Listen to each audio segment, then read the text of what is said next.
8 years ago, I broke the heart of the boy I loved. Now, after 8 years overseas, Liam Hayes was finally coming home with his new girlfriend to meet his family. That same day, the hospital gave me its final answer. The cancer had won. There was nothing left to treat, nothing left to try. They sent me home with only time. When Liam saw my mother helping me into a wheelchair, a cold smile touched his mouth. 8 years, he said, and this is what became of you? You can't even walk anymore? Disgust laced every word. I only tugged the sleeve of my down coat lower, hiding the cluster of needle marks across the back of my hand. It's nothing, I said quietly. I fell and broke a bone, that's all. Liam gave a short, bitter laugh. In that case, I'm getting married soon. Why don't you come be my fiancé's bridesmaid? I smiled as if it did not hurt at all. No, thank you. I'm about to leave for somewhere very far away. Then I patted the back of Mom's hand, silently asking her to take me home. I had barely gotten home. Mom had just helped me into bed when Liam Hayes' mother came by. Margaret Hayes stood in the doorway for a long moment, looking at me as if she had rehearsed this conversation 100 times and still could not bring herself to start. Claire, she said at last, her face flushing with shame. I know I have no right to ask you this, but I need a favor. She stopped there. She did not need to finish. I knew exactly why she had come. It was the same reason she had come to me 8 years ago. Back then, the moment Margaret found out I had cancer, she rushed into my hospital room in almost the same state she was in now. I had not even had time to process the diagnosis. I was terrified, crying so hard I could barely breathe, when she dropped to her knees in front of me. Claire, I'm begging you. Please don't drag Liam down with you.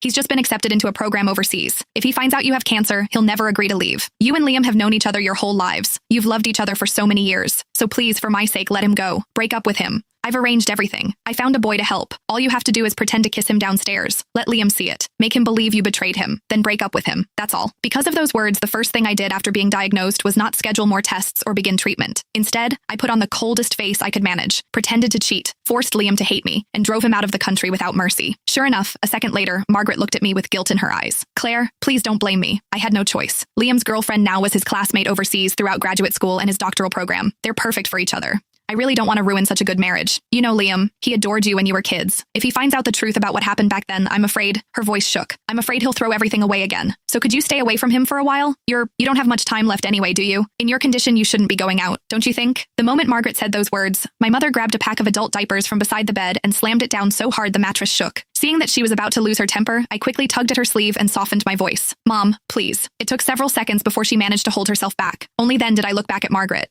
I can promise I won't tell Liam what happened 8 years ago, I said calmly, but I can't promise I won't see him. No, I could not promise that. Because during all 8 years of surgeries, chemo, and hospital ceilings, there had never been a day when I stopped missing Liam. When chemotherapy became too much to bear, I would clutch the old photo of Liam and me until my fingers cramped. Some nights, that picture was the only thing that kept me from giving up. I went through more surgeries than I could count. Some minor, some so dangerous Mom signed the consent forms with shaking hands. More than once, I was rushed into the ICU and almost did not wake up again. Every time Mom stood beside my bed and shouted herself hoarse, Claire, have you forgotten? You said you were going to survive. You said you'd get better, go overseas and explain everything to Liam.